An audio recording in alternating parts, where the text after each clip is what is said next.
Kapag naririnig natin ang salitang Luzon, Visayas at Mindanao, agad nating naiisip ang tatlong pangunahing isla ng Pilipinas. Pero, alam mo ba kung saan talaga nanggaling ang mga pangalang ito? Bakit tinawag na Luzon? Ano ang ibig sabihin ng Visayas? At bakit Mindanao ang pangalan ng pinakamalaking isla sa timog? Ang sagot, may halong kasaysayan, alamat, at pagbabago ng panahon. Bago pa dumating ang mga Kastila noong ika-16 na siglo, ang mga isla ng ating arkipelago ay may kanya-kanyang pangalan at kaharian. Wala pang Pilipinas noon. Ang tawag sa ating lupain ay depende sa mga tribo, wika, at kaharian na namumuno. May Tondo, Maynila, Madyaas, Butuan, at Sulu. Ang mga pangalan na Luzon, Visayas at Mindanao ay dumating lamang kalaunan bilang bunga ng pakikisalamuha ng ating mga ninuno sa mga banyagang mga ngalakal.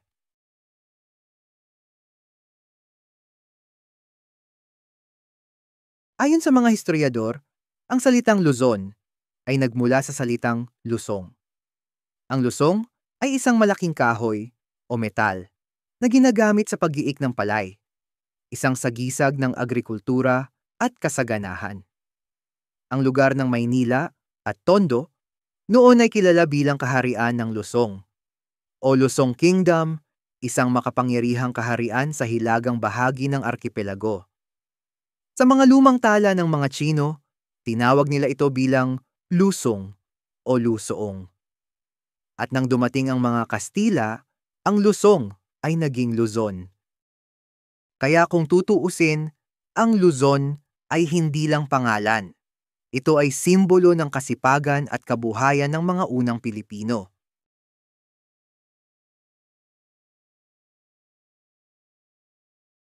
Ang salitang Visayas ay mas misteryoso. Maraming teorya ang mga eksperto tungkol dito. Teorya 1. Ang Visayas ay galing sa Srivijaya, isang malakas na imperyong nakabase sa Sumatra, Indonesia, na umabot ang impluensya hanggang sa gitnang Pilipinas. Ayon sa ilang historiador, ang mga unang tagapanirahan sa Panay, Cebu, at Bohol ay mga taong galing sa imperyong Srivijaya, kaya tinawag silang mga Bisaya o tao ng Bijaya. Teorya 2. Ang Bisaya ay maaaring mula sa salitang Bisaya sa lumang Sanskrit na nangangahulugang malakas o mga mandirigma. Kaya sa alinmang teorya, ang Visayas ay sumisimbolo sa katapangan at lakas ng loob ng ating mga ninuno.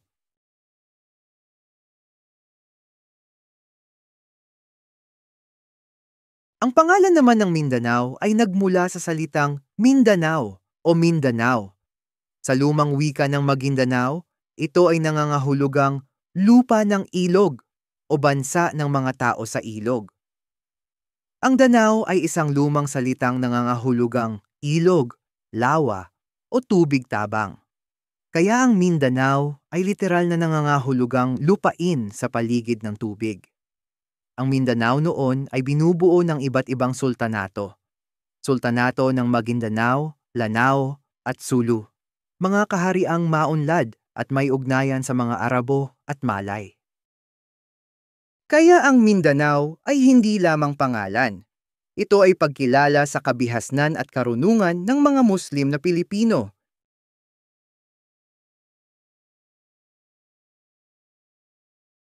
Nang dumating ang mga Kastila noong 15 siglo, pinagsama-sama nila ang mga lupain sa ilalim ng isang pangalan, ang Las Islas Filipinas, mula sa pangalan ni Haring Felipe II ng Espanya. Ngunit nanatili ang mga lumang pangalan ng tatlong rehiyon, Luzon, Visayas at Mindanao, bilang pagkilala sa tatlong malalaking kabihasnang umiiral bago pa man dumating ang mga dayuhan.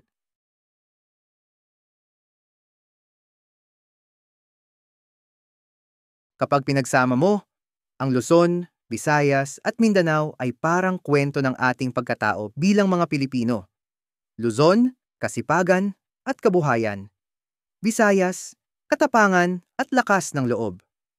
Mindanao, karunungan at koneksyon sa kalikasan.